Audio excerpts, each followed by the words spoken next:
Good day, please introduce yourself. Good day, Ma'am and Sir. I am Lanife Atelano. I am 31 years old. I am a single mother. Single mother or do you have a live-in partner? Yes, Ma'am. Do you have a live-in partner or a single mother? Which I one? have a live-in partner, Ma'am. Okay. I have two boys, age 6 and 15 years old, with one daughter, 12 years old. Okay. Living in the barangay Sara, Iloilo. I am the only one child of the family, and I am a high school graduate. Okay, do you have any experience abroad as a domestic helper? Yes, Ma'am. I worked in Saudi Arabia for 2 years as a domestic helper with a couple with two kids aged 6 and 8 years old. I do the household chores like cleaning, iron clothes, washing, and cooking. But my main duty is to take care of the children. Okay, how would you describe yourself?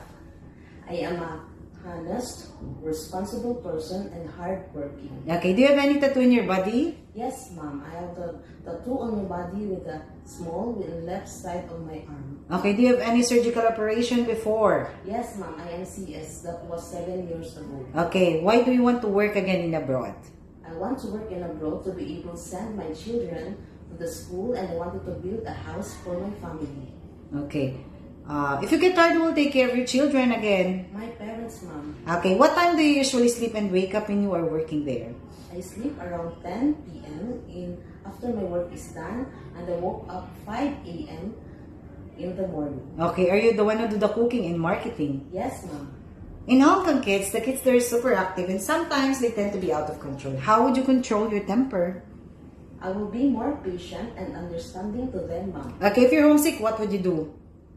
I will focus to my work, and I will remind to myself that I need this job for my family. Okay, do you accept no day off but to be paid instead by your employer? Yes, Ma'am. Okay, when you visited the parents, relative, and friends of your employer, will you help them and do some household chores there? Yes, Ma'am. Can you promise not to lend money in Hong Yes, Kong? Ma'am.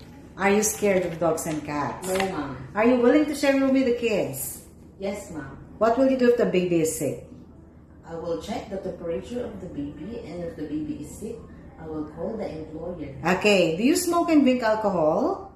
No, Ma'am. Do you promise to finish your contract? Yes, Ma'am. As my employer needs me. Okay, can you sing a nursery song? Yes, Ma'am. Okay, please give me an example. Baba Black Sheep, have you any wool? Yes, sir, 3 bags full. 1 for my master and 1 for my Dave. 1 for the little boy who lives down the lane. Okay, can you please say something to your future employer? Good day, Ma'am and Sir. I hope you can select me as your helper. I am a hardworking, honest, and responsible person.